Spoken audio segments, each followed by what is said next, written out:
Perfecto, bueno, muchas gracias Rubel a, a Petroleum por esta invitación y bueno, para compartir acá un poco de, de algunas cosas que hemos visto, ¿no? Y como compartir conocimientos y hacer un intercambio porque siempre, bueno, aprendemos acá en este tipo de eventos y bueno, agradecidos también a todos los participantes por haberse unido, haberse inscrito y bueno, espero que de aquí salgan alguna, alguna buena conversación y buenos puntos de vista sobre lo que es la parte de caracterización de yacimiento.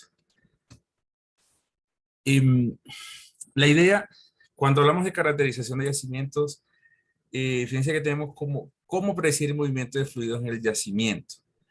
Parte de esto radica en que siempre una de las cosas que llama más la atención en el momento del comportamiento del yacimiento es poder predecirlo. Y el poder predecirlo radica también en cómo conocerlo.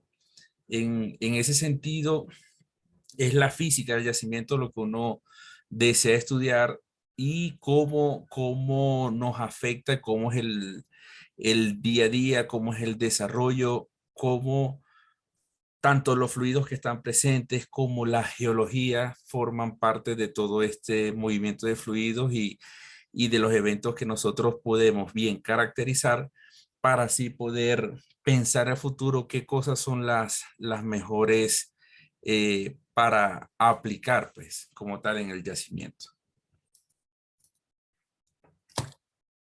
La agenda, vamos a hablar un poco sobre vamos a hacer una introducción, hablar sobre lo que es el modelo convencional de yacimientos, lo que es el modelo de producción, modelo de presión, temperatura, el de fluidos, modelo de interacción roca-fluidos y finalmente el modelo de pozo. Cuando hablamos nosotros de la caracterización de yacimientos, es necesario, hay muchas empresas que tienen diferentes filosofías para hacer la parte de lo que es una caracterización de yacimientos. Algunos los llaman estudios integrados, estudios de yacimiento, se dividen por fases, hay diversidad en este aspecto. Yo les voy a mostrar, a plasmarle una metodología con algunas consideraciones que a lo largo del tiempo de los modelos que he podido trabajar, me ha atrevido como a agregar, ¿no? No quiere decir que esta sea la única metodología, no quiere decir que esta sea la mejor metodología, pero sí se han hecho muchos modelos bajo este aspecto y ha funcionado, ¿no? Y la idea siempre es, por supuesto, ir mejorando a lo largo del tiempo.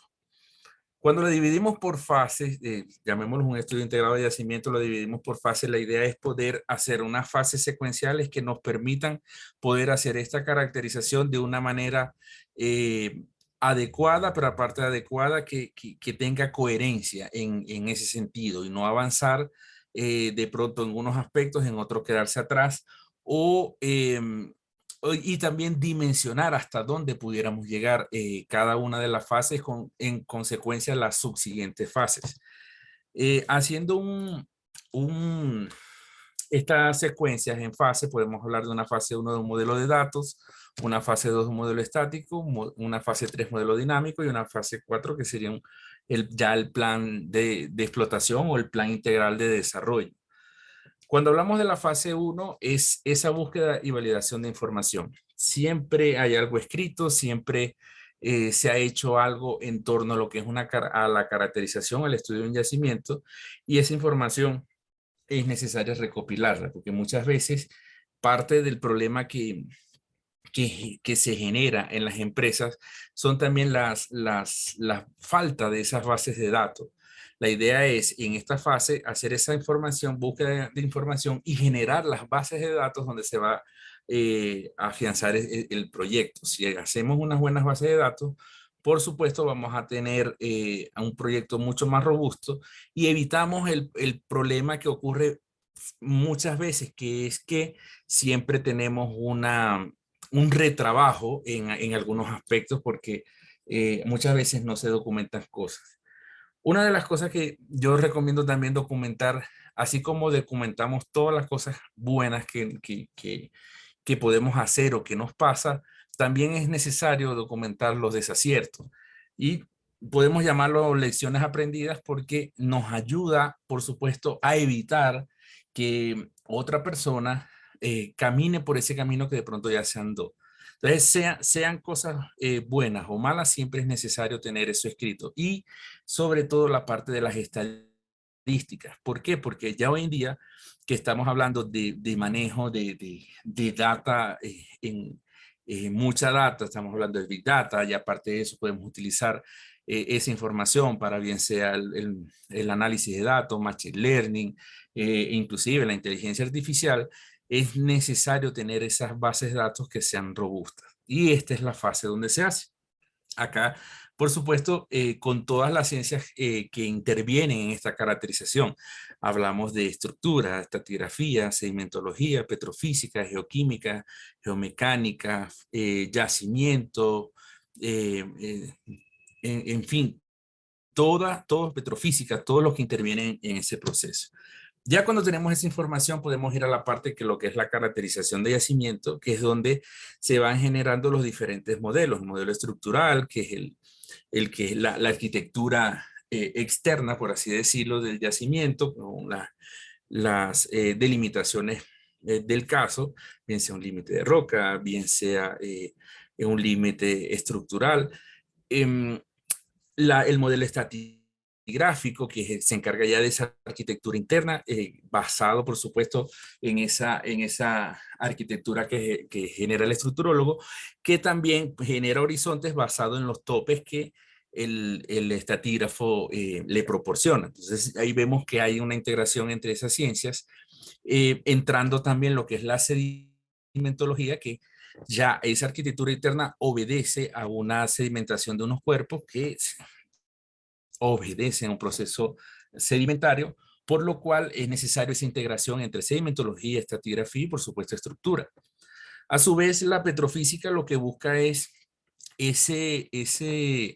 las propiedades internas, y sabemos que las propiedades como permeabilidad, porosidad, saturación, net to gross, el tipo de roca, esas propiedades también van en función de qué, de unos minerales presentes, de una organización de granos, de un ambiente sedimentario, por lo cual es muy necesario esa integración entre el sedimentólogo y el petrofísico.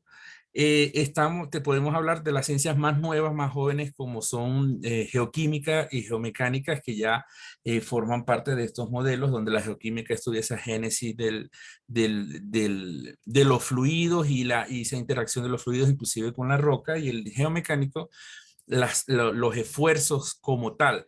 En ese caso, obedecen también a minerales, obedecen también a la organización de grano, y a su vez de cómo fue esa génesis. Entonces, fíjense todo cómo va engranando. Ahora, cuando ya estamos hablando aquí de la caracterización, la primera fase de un modelo dinámico es la parte de fluidos, y ahí es donde entra la caracterización del modelo de fluidos, porque entra qué fluidos están presentes allí, cuáles son esos contactos iniciales, cómo migraron esos fluidos. Fíjese que el ingeniero de yacimiento, que es el que se encarga de esta parte, debe estar entonces de la mano con estratigrafía, con sedimentología, estructura, con petrofísica, con geoquímica, con geomecánica, con todo, para poder alimentar esos modelos y poder hacer una verdadera integración, para que finalmente el geomodelador pueda hacer la propagación de las propiedades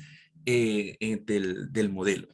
Ahora, ya cuando se tiene ese modelo, podemos ir a lo que es la simulación numérica, que en este caso se divide en hacer una inicialización, que es representar ese punto donde tenemos un equilibrio termodinámico, esa condición donde no hemos ni siquiera perforado el primer pozo.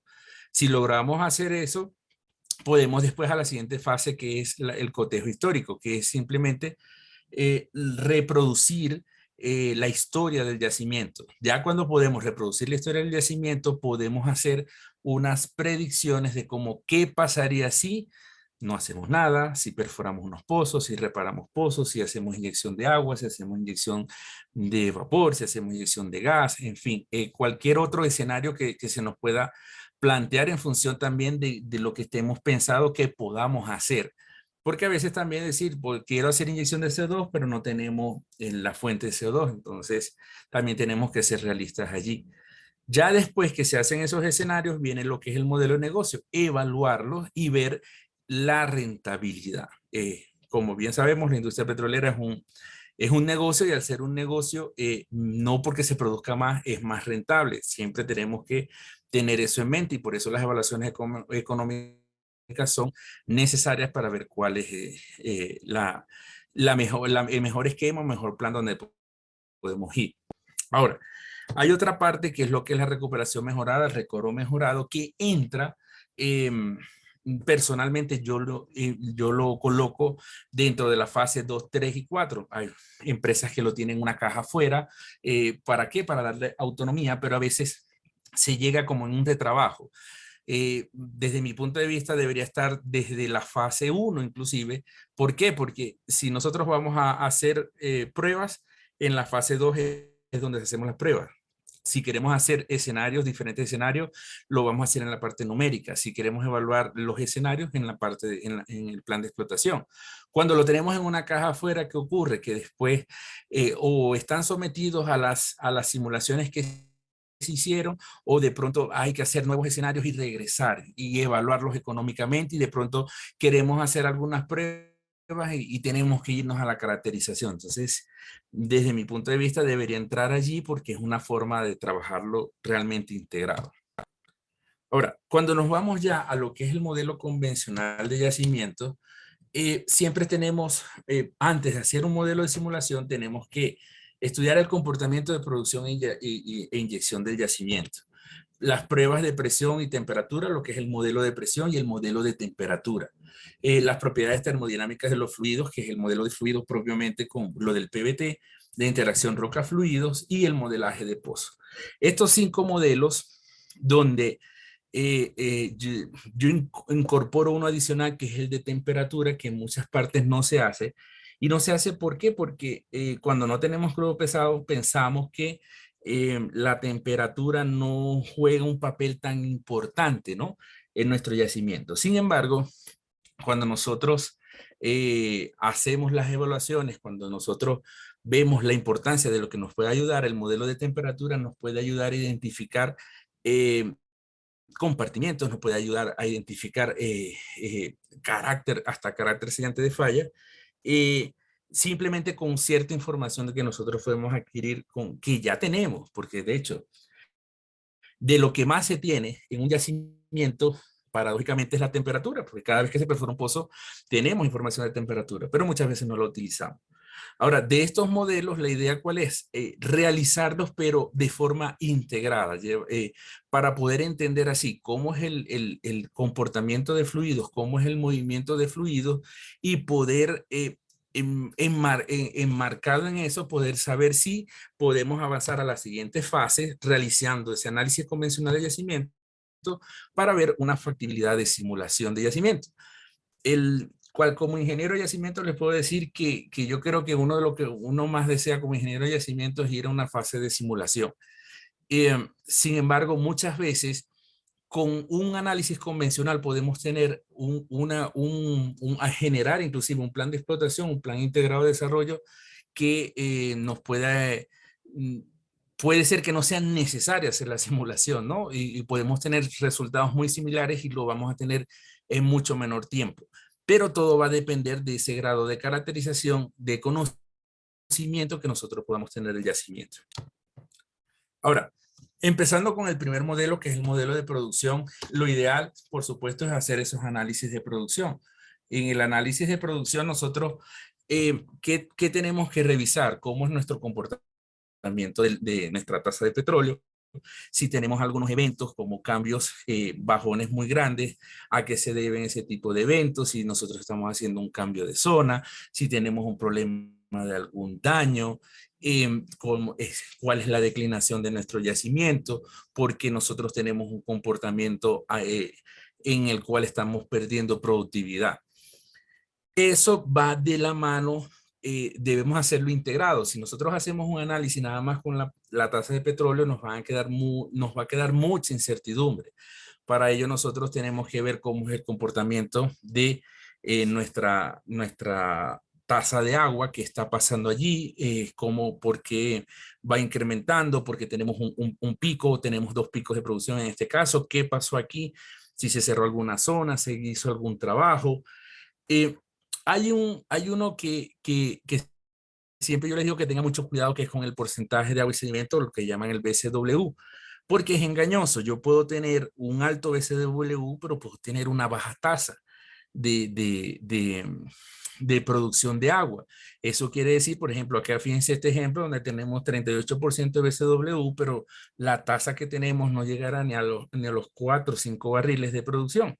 Eso, eso que obedece a un proceso que hubo aquí de una baja de producción de petróleo. Entonces siempre hay que tener mucho cuidado cuando estamos analizando el SW, siempre hacerlo de la mano con la tasa de agua. ¿Qué pasa con la relación gas-petróleo? ¿Cómo es el comportamiento? Si yo la tengo constante en un periodo, si aumentó la tasa, porque aumenta ese tipo de cosas.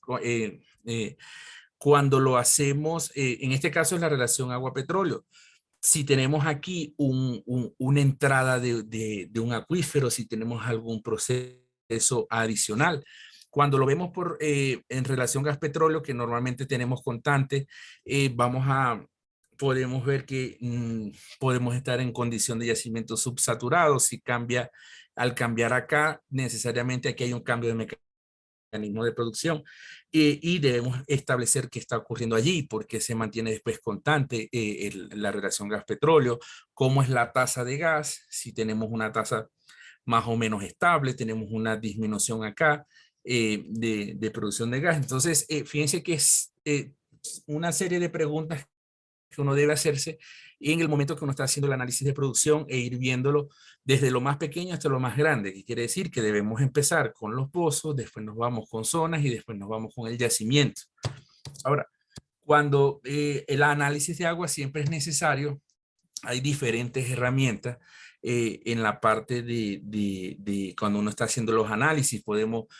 Aquí tenemos tasa de agua y fíjense que tenemos un proyecto de inyección, cuando se hizo la apertura, el cierre del proyecto de inyección, cómo ha sido el comportamiento del BSW. Y algo importante, fíjense que aquí tenemos la relación agua-petróleo y la derivada. Con esto nosotros podemos analizar y ver comportamientos de canalizaciones. Un tips que yo siempre les menciono, ¿no?, es que siempre revisen los acumulados. Los acumulados son el NP, el WP, el GP. ¿Por qué es necesario? Acá podemos ver la diferencia del proceso que se dejó de inyectar. Fíjense aquí la misma pendiente de esto es afectación de la inyección. Pero cuando nosotros comparamos los, los acumulados, siempre que ustedes tengan un cambio de pendiente, cada vez que hay un cambio de pendiente es porque está ocurriendo algo en el yacimiento. Normalmente puede obedecer, sobre todo en la parte del petróleo, a cambios de mecanismos de producción, pero también pueden ser, recuerden que un proyecto de inyección de agua de pronto puede considerarse como si fuera un mecanismo de empuje hidráulico. Entonces, siempre analizar cómo se está comportando lo, lo, mi GNP o mi GP o mi WP, ver las proporciones de lo que yo estoy inyectando, produciendo, tanto si es en el caso del agua, en fin. Ese tipo de cosas son necesarias porque nos van a dar ideas de qué está ocurriendo en el yacimiento. Ahora, por sí solo el modelo de producción no es lo único que nos va a ayudar. Eh, Acá les coloco lo que es la parte de la temperatura del yacimiento. Eh, ¿Por qué? Porque, bueno, a medida que los fluidos se producen, van a retirar calor del yacimiento por convección, pero sin embargo las capas, tenemos las capas que son adyacentes, son capaces de mantener el calor del yacimiento, pero nosotros cuando tenemos ese tipo de cosas, tenemos que analizar. Una de las diferencias que yo he encontrado primordialmente es cuando hay muchas diferencias de gradiente geotérmico. ¿Qué está ocurriendo para que yo tenga una diferencia de gradiente geotérmico? Estoy cerca de una zona que voy a tener una fuente de calor que me puede generar diferencias. Y ahí es donde una de las cosas que yo me he dado cuenta es la relación que podemos tener con las fallas, porque en las fallas nosotros podemos tener un mecanismo de transferencia de calor que es adicional por conducción, lo cual es mucho más eficiente y nos puede dar ciertas ideas. Este es un ejemplo eh, didáctico, por así decirlo, donde yo puedo tener diferentes gradientes de yacimientos y estos gradientes de yacimiento pueden obedecer a bien sea compartimientos que tengo yo presentes de yacimiento o también afectaciones por procesos hidrogeológicos. Normalmente cuando ocurre un fallamiento que se genera esa ruptura, viene por acá vapor de agua, lo cual puede generar afectaciones inclusive en las propiedades petrofísicas, en lo cual yo he trabajado en modelos donde hemos visto afectaciones de las propiedades petrofísicas en el yacimiento, lo cual me conlleva a una mayor transferencia de calor y por ende eso me puede generar un gradiente o una mayor temperatura, lo cual a su vez me puede beneficiar en mi proceso de producción. De ahí la importancia. Ahora, siempre este modelo de temperatura debemos trabajarlo integrado con quién, debemos trabajarlo integrado con producción, debemos trabajarlo con el modelo de presión, con el modelo estructural, nos ayuda mucho también. Ahora, hablando ya en términos de esa integración, parte de lo que es el abreboca, por así decirlo, del modelo de presión son los mecanismos de producción, porque es la energía propia del yacimiento. ¿Cuáles son esos mecanismos de producción que están presentes ahí en el yacimiento y cuál es su impacto y su afectación? En la expansión roca-fluidos, bueno, está presente, en todos los yacimientos está presente, actúa desde el principio, es el que menor factor de recobro ofrece. La declinación es muy abrupta, va a depender mucho del sistema de levantamiento, es lo que uno llama los yacimientos volumétricos, que se desinflan muy rápido. El gas en solución depende de la cantidad de gas disuelto, o sea, en líneas generales va a depender del tipo de crudo. Entre más liviano, mayor impacto va a tener, actúa cuando se llega al punto de burbuja y su declinación también va a depender del sistema de levantamiento o de los controles de pozo. Cuando hablamos de capa de gas, y aquí esta actúa desde el principio de la explotación, ya sabemos que es un efecto pistón, su declinación va a ser más suavizada y puede ocurrir canalización del gas, todo va a depender del posicionamiento de los pozos. La segregación gravitacional actúa desde el principio de vida del yacimiento, sabemos que es una afectación por el buzamiento, ¿no? Al yacimiento con alta inclinación.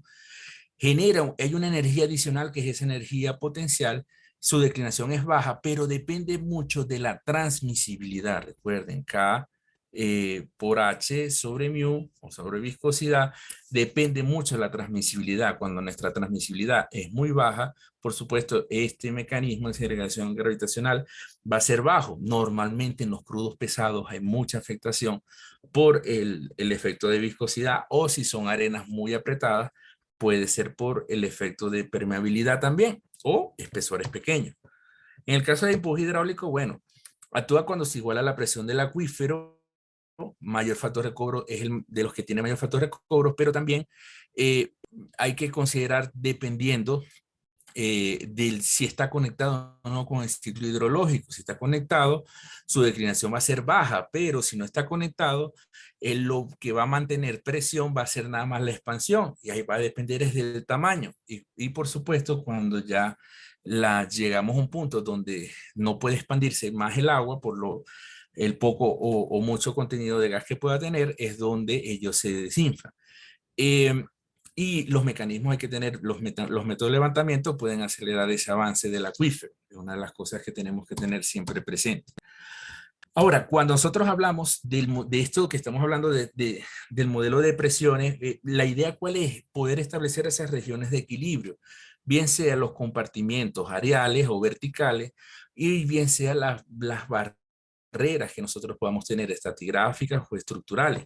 La idea es poder establecer en mi yacimiento donde yo tengo diferencias, donde yo puedo tener compartimientos, y esos compartimientos, ¿quién me va a ayudar a analizarlos? El modelo de presión, el modelo de temperatura, el modelo de producción, integrados con el modelo estructural, porque aquí es donde vamos a ver también la falla, el carácter sellante de la falla. Ahora, con este modelo de presión, integrando el modelo con el modelo de producción, nosotros podemos ir analizando cómo va declinando nuestra presión en función del comportamiento de producción. Siempre que veamos también cambios dependientes en el NP versus presión, tenemos una entrada de un mecanismo de producción. Fíjense que acá está el gráfico donde podemos ver que aquí tenemos el mecanismo expansión roca fluido, aquí tenemos gas en solución y fíjense que aquí tenemos el empuje hidráulico. Esos mecanismos es lo que nos van a dictaminar cómo, cuánto vamos a alcanzar de nuestro recobro final. Adicionalmente, hacer esa distribución de producción, si nosotros tenemos múltiples yacimientos, o yacimientos multicapas, como lo llaman algunos, hacer esa distribución de producción también va a ser importante y necesaria. ¿Por qué? Porque cuando tenemos de ese tipo de comportamientos, también tenemos que hacer una diferenciación con el modelo de presión, en diferente, cómo es el comportamiento en diferentes arenas. Porque a la hora de la verdad, después vamos a tener más aporte, vamos a tener de una u otra arena, arenas ladronas, si hacemos un proceso de inyección, de pronto vamos a tener que selectivar y es necesario tener bien amarrado ese modelo de presión.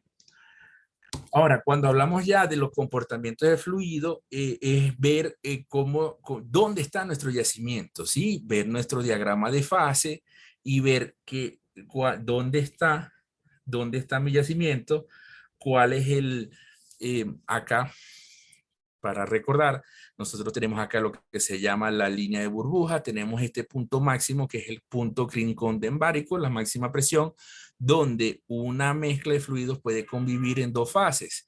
Este punto es el crincondentérmico, que es la máxima temperatura a la cual pueden convivir también en dos fases. Sabemos que aquí tenemos líquido, aquí tenemos hidrocarburo y gas, y aquí tenemos nuestra zona de gas. Esta es nuestra línea de rocío, y acá este punto o esta zona es lo que uno llama la zona crítica.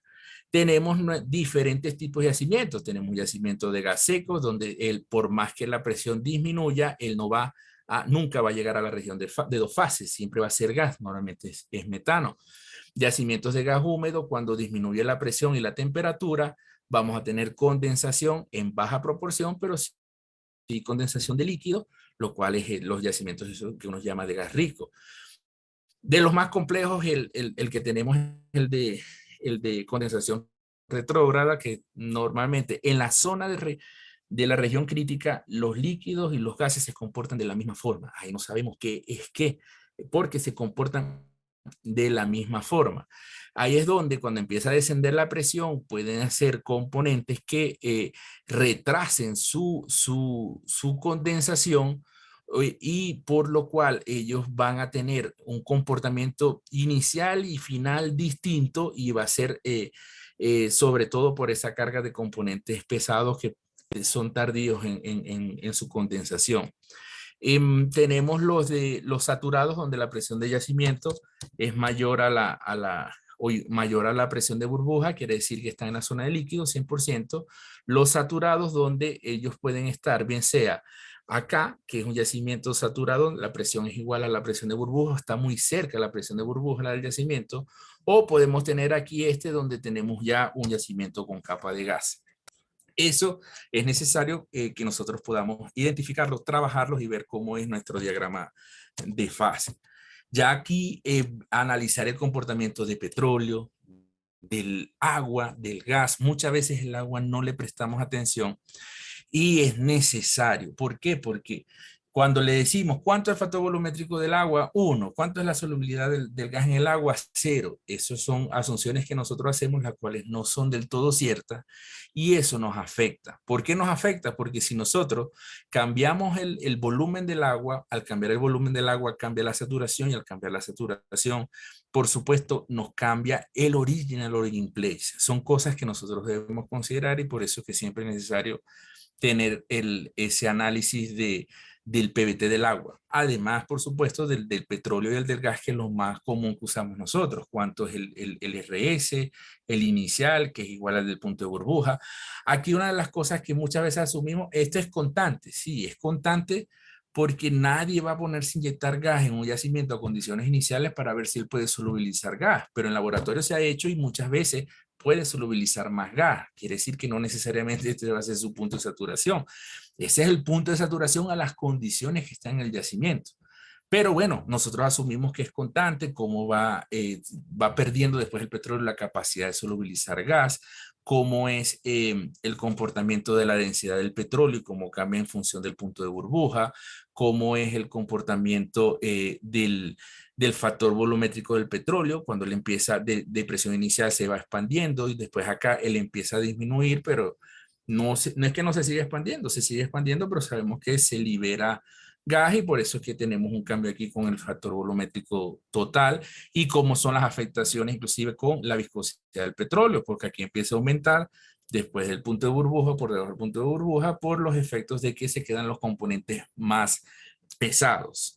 Ese tipo de cosas es necesario nosotros siempre tenerlos analizados, tenerlo en cuenta, y muchas veces a mí me han preguntado geólogos, ¿y para qué usan el PVT?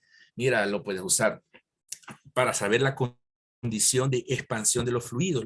La ecuación de balance de materiales no es más que los fluidos producidos igual a las expansiones que tenemos en el yacimiento.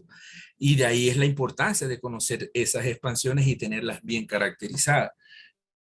Poder saber bajo una condición de presión que tenemos en algún momento, cómo está nuestro fluido del yacimiento y qué podemos esperar, si podemos esperar una alta producción de gas o no es necesario o no va a ocurrir que tengamos una alta producción de gas. Ese tipo de cosas, lo que nos ayuda el modelo de fluido, siempre debe estar enlazado, por supuesto, con el modelo de presión y de temperatura.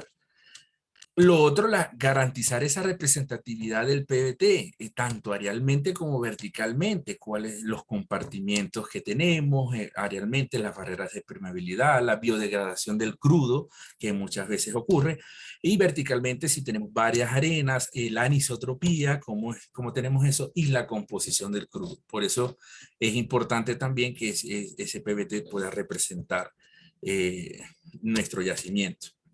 Ahora, siempre hay que considerar esas complejidades geológicas y mineralógicas, y es donde entra esa interacción de roca-fluidos, la dependencia. Nosotros tenemos primero un ambiente sedimentario que predomina en el yacimiento. Ese ambiente sedimentario conllevó a los sedimentos que tenemos ahí y a esa disposición de esos sedimentos que van a obedecer a los minerales a los cuales se depositaron, y a su vez esos minerales van a tener una carga eléctrica que van a generar que exista mayor afinidad o no con los fluidos que nosotros tengamos presentes en el yacimiento, o los fluidos inclusive que nosotros inyectemos. Y cómo es esa tensión interfacial superficial que ocurre por los mismos minerales que tenemos y esas cargas eléctricas. Ahora, de allí la importancia de las permeabilidades relativas. Esto va a corresponder a esa relación de permeabilidad efectiva a una cierta saturación y la permeabilidad absoluta. Constituye esa fracción de permeabilidad efectiva de fluido o sea, petróleo, agua o gas, entre la permeabilidad absoluta, y para un fluido dado es directa con la saturación de ese fluido. Se expresa de esta forma. Y ahora, tanto la permeabilidad efectiva como la relativa requieren del conocimiento previo de la saturación de cada una de las fases, que a su vez va a depender de las características de mojabilidad de la roca, su historia de saturación, que quiere decir que ya aquí estamos colocando también, al colocar saturación, recuerden que la saturación depende del volumen, y el volumen va a depender de presión, de temperatura. Entonces, esa relación que existe entre el modelo de interacción roca-fluido, necesariamente tenemos que tenerlo de la mano con el modelo de presión y a su vez con el modelo de PVT o el modelo de fluido. Ya con este modelo de interacción roca-fluido, a partir de medidas en el laboratorio, podemos tener curvas, bien sea a partir de medidas de laboratorio, a partir de correlaciones o a partir de los datos de campo. ¿Por qué los datos de campo? Porque nosotros siempre, cuando nosotros vemos el comportamiento de un yacimiento, siempre va a ocurrir esto. ¿Qué pasa con la tasa de petróleo? Tenemos un punto bajo y después va a llegar un momento que él va a empezar a declinar. ¿Y qué pasa con la tasa de producción de agua? Inicialmente va a ser baja y después va a ir incrementando. Si nos damos cuenta, fíjense que esto, ¿a qué se parece? A las curvas de permeabilidad relativa. ¿Qué quiere decir? Que las curvas de permeabilidad relativa dictaminan el movimiento de fluidos en el yacimiento. Si tenemos suficiente historia, podemos generarla a través de datos de campo. E inclusive, eso pudiera ser hasta más representativo que una prueba de laboratorio que de pronto es de un solo tapón o de varios tapones, pero de un solo núcleo de un solo pozo.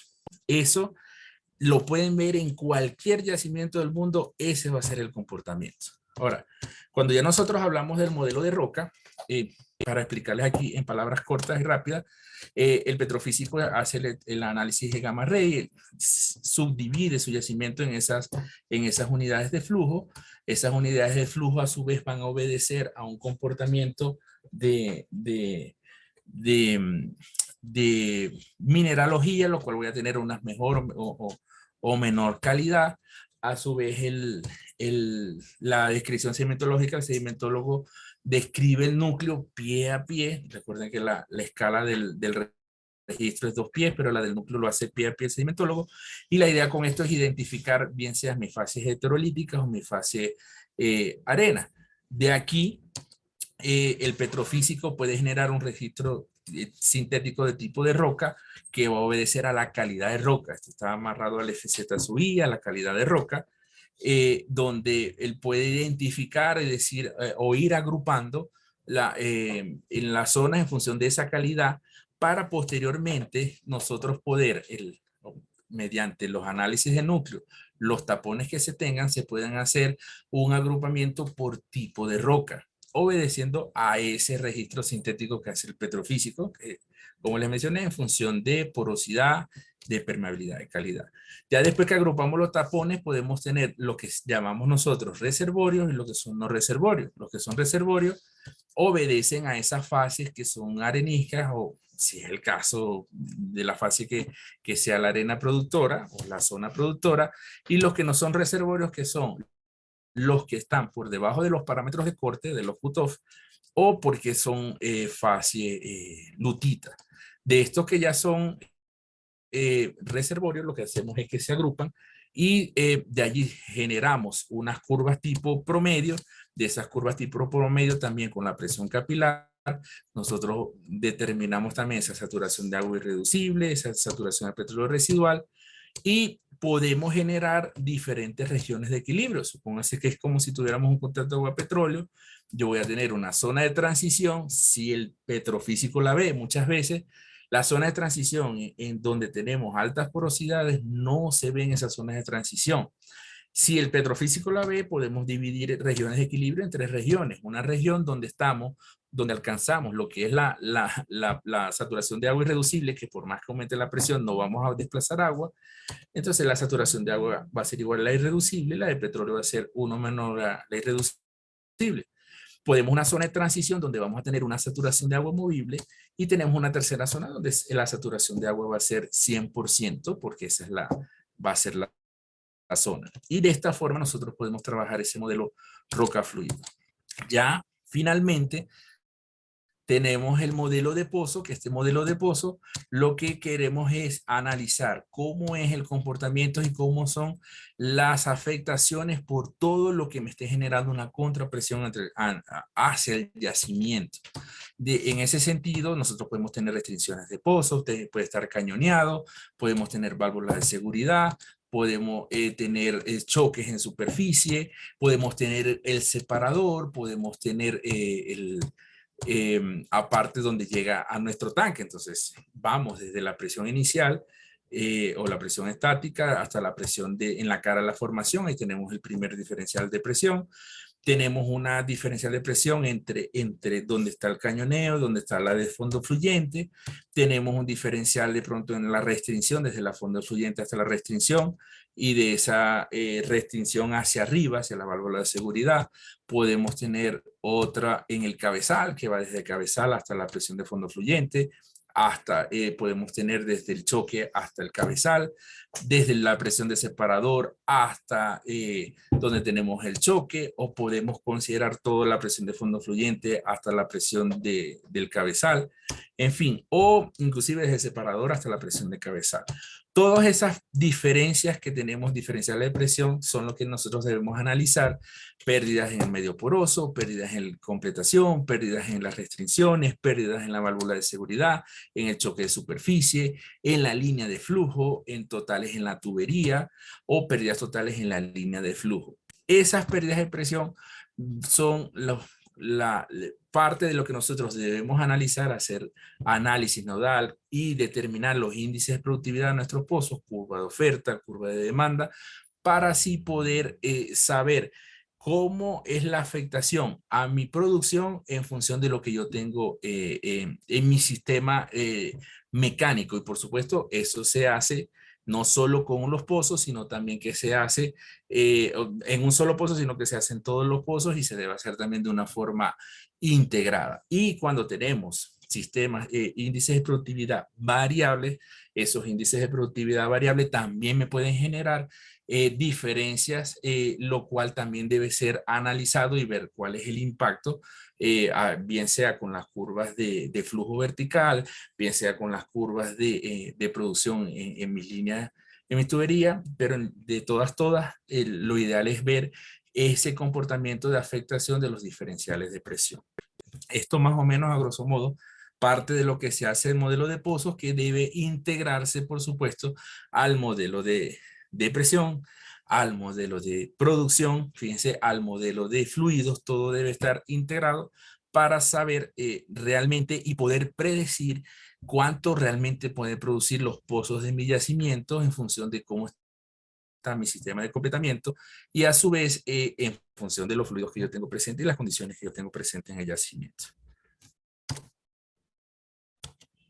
Ya finalmente, bueno, ya con esto hacemos el análisis convencional, que es verificar esa consistencia de los datos observados, identificar los mecanismos de producción, cuantificar reservas, evaluar la eficiencia y factibilidad de los procesos de recuperación mejorada si existen, determinar la necesidad de simulación, vale o no vale la pena, de una forma integrada cada uno de estos modelos que forman parte del análisis convencional de yacimientos. Y bueno, hasta aquí con los comentarios, con esta pequeño resumen de cómo es un modelo, un análisis convencional, y cómo es la integración, como un abreboca de muchas actividades que se deben hacer para hacer una integración. Agradeciendo, por supuesto, nuevamente a ustedes por su participación, y a los amigos de AI Petroleum por esta invitación. Muchísimas gracias. Muchas gracias, Jorge. Excelente tu presentación. En el chat hay algunas preguntas, Jorge. No sé si las puedes... Perfecto, sí. Yo te las puedo revisar, no sé. Sí, aquí vamos a buscar acá.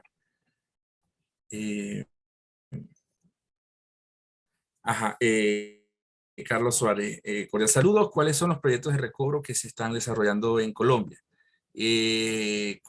Bueno, de proyectos de recobro en Colombia, aquí se hacen proyectos térmicos, proyectos de inyección de agua, proyectos de polímeros, hay proyectos de combustión.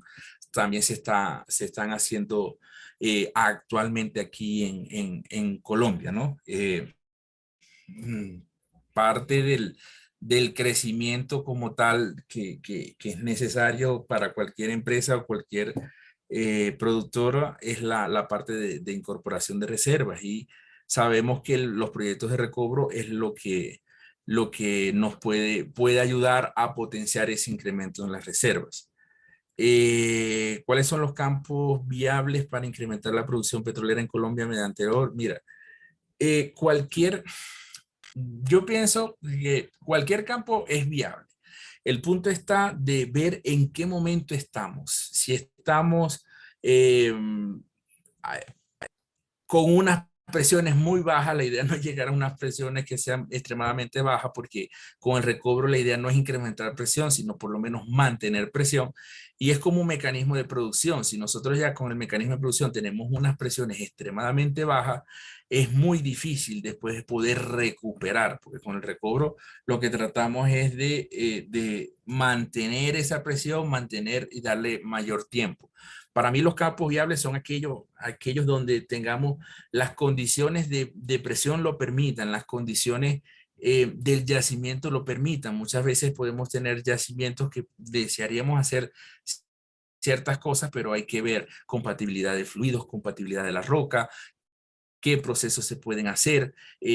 Para eso se necesitan pruebas de laboratorio, en fin, diagnosticar cuál es el problema que nosotros tenemos en nuestro yacimiento. Si nuestro problema es en el yacimiento, es en la tubería, es en superficie, y en función de identificar ese problema es que nosotros podemos pensar en proyectos de recobro. Acá, Andrés Campo, en función del modelo de temperatura, tengo entendido que no es una variable directa, sobre todo en la etapa temprana del yacimiento, ya que dependerá más bien del soterramiento. Ahora bien, si hay un proceso de recuperación secundaria, sí se debe tener en cuenta en función de los fluidos que se inyectan. En función a un yacimiento homoclinal, más o menos 16.000 pies de un crudo liviano, ¿en qué me afectaría la inyección de agua en función al choque térmico? Bueno, la cuestión es la siguiente. Si nosotros pensamos que la temperatura nada más va a ser que yo llego a una profundidad y a esa misma profundidad a lo largo de todo mi yacimiento, la temperatura va a ser igual, nosotros tenemos una fuente de calor que es del centro de la Tierra, y uno pudiera decir, mira, él se mueve en forma, en línea recta, o eso es lo que enseñan a uno en ciencia de la Tierra, hasta que llega allá a la atmósfera, con cambios dependientes, por supuesto, dependiendo de la densidad del medio, ¿no? No es lo mismo la corteza, no es lo mismo en la atmósfera, ¿sí? Pero ¿qué ocurre? Resulta que nosotros tenemos fugas, por así decirlo, donde me puedes hacer una mayor transferencia de calor, lo cual ocasiona de que yo no es que yo digo que a 1.000 pies de profundidad, a lo largo de toda la circunferencia de la Tierra, yo voy a tener la misma temperatura. No es así, no ocurre así. Y afortunadamente no ocurre así, porque también en este proceso que se está el mundo de ir a transición energética, los modelos de geotermia están enfocados también en eso, en buscar en zonas donde yo pueda tener mayor temperatura. Y esas zonas donde yo pueda tener mayor temperatura, si yo tengo una caracterización de temperatura, por supuesto lo voy a hacer. Yo los invito, hagan un modelo térmico, hagan un modelo de temperatura con los yacimientos que ustedes puedan trabajar, y se darán cuenta de que no es tan así el punto de que vamos a tener la misma temperatura de yacimiento. Una vez yo trabajé en un campo donde en una parte los pozos producían súper bien y en otra no, y no había diferencias en, en, en propiedades petrofísicas, que era lo que decía uno, bueno, aquí hay diferencias. No, y cuando analizamos era que teníamos una zona más caliente. Ahora, ¿por qué teníamos esa zona más caliente? Fue donde empezamos a generar y nos dimos cuenta de las afectaciones que teníamos por procesos de hidrogeología que nos afectaron allí, y estaban beneficiando un canal, digo yo, no porque fuera el canal de sedimentología, porque existía petróleo en toda la zona y por igual, pero la parte de la temperatura afectaba muchísimo, y como les dije, normalmente en los crudos pesados, en los extrapesados, pero en los livianos de pronto uno dice, bueno, no, la viscosidad no afecta tanto, pero revísenlo. Yo los invito a que lo revisen y los hagan integraciones con los modelos, y se pueden encontrar diferentes sorpresas. Ahora, con la otra pregunta, en función del yacimiento a 16.000 pies de crudo liviano, ¿en qué me afectaría la inyección igual en función del choque térmico? ¿Qué es lo que pasa con el función del choque térmico? Si yo inyecto una temperatura, esa profundidad, yo estoy inyectando agua fría, agua fría porque está a temperatura ambiente. En función de la tasa de inyección va a llegar más o menos fría al yacimiento, no damos chance de que ocurra una transferencia de calor. Esos choques térmicos que pueden afectar pueden generar precipitaciones que uno no desearía que ocurrieran, bien sea, yo puedo tener un crudo liviano, pero un crudo liviano puede tener un 2-3% de asfalteno, y los asfaltenos, al no ser tan afín con el crudo liviano, son los primeros que pueden precipitar. Eso me puede generar daños, taponamiento. Podemos generar precipitaciones de inorgánico. Podemos generar un enfriamiento en el yacimiento. Claro, un crudo liviano, de pronto decir, bueno, el crudo liviano porque se enfríe no me va a generar. Bueno, revisemos la curva de viscosidad con temperatura, así parezca tonto, si parezca pequeño, a ver cómo nos está afectando la temperatura con la viscosidad y esa relación de movilidad. Porque ¿qué ocurre? Nosotros queremos que la relación de movilidad sea lo más cercana a 1. Es lo que nosotros aspiramos. Pero si empezamos a aumentar la viscosidad del petróleo y se empieza a desviar del agua, en el yacimiento puede ser 0.3, 0.4 centipoid, puede ir incrementando la relación de movilidad, lo cual es desfavorable a mi proceso de inyección. Son algunas de las cosas que pudieran ocurrir y afectar un proceso de inyección. Acá, Luis Sánchez, un proceso de inyección de agua podría tener alto impacto si se habla de capas de 2 metros y cuerpos o canales de poca extensión areal con respecto a la temperatura. Mira, cuando, cuando hablamos de cuerpos pequeños, el punto está de cómo va a ser el barrido allí. Recuerden que yo les mencioné lo que era la transmisibilidad, el K efectivo, ¿sí? El espesor y la viscosidad. Si yo tengo espesores muy pequeños, voy a tener poca transmisibilidad. Voy a hacer un proceso de inyección de agua. ¿Cómo va a ser la presión para que entre esa agua allí? Se me presuriza, puedo fracturar, o de pronto tengo suficiente permeabilidad para que el agua entre allí. Es una de las cosas que podemos tener en cuenta. Ahora, con efectos de la temperatura, va a depender del tipo de fluido también y del proceso que estemos haciendo. Como lo mencioné ahorita, si tengo un crudo pesado, por supuesto, con diferencias de temperatura, me puede beneficiar un proceso de inyección. El buzamiento, yo puedo tener en unas zonas que tengan mayor, el menor buzamiento, voy a tener mayor viscosidad porque voy a tener menor temperatura en comparación con otras. Eso también puede afectar. Cuando casos de estudios, mira, hay casos de estudios mucho en función de casos. Yo he visto modelos o yacimientos que han hecho procesos de inyección de agua que han sido exitosos, otros que no, y parte han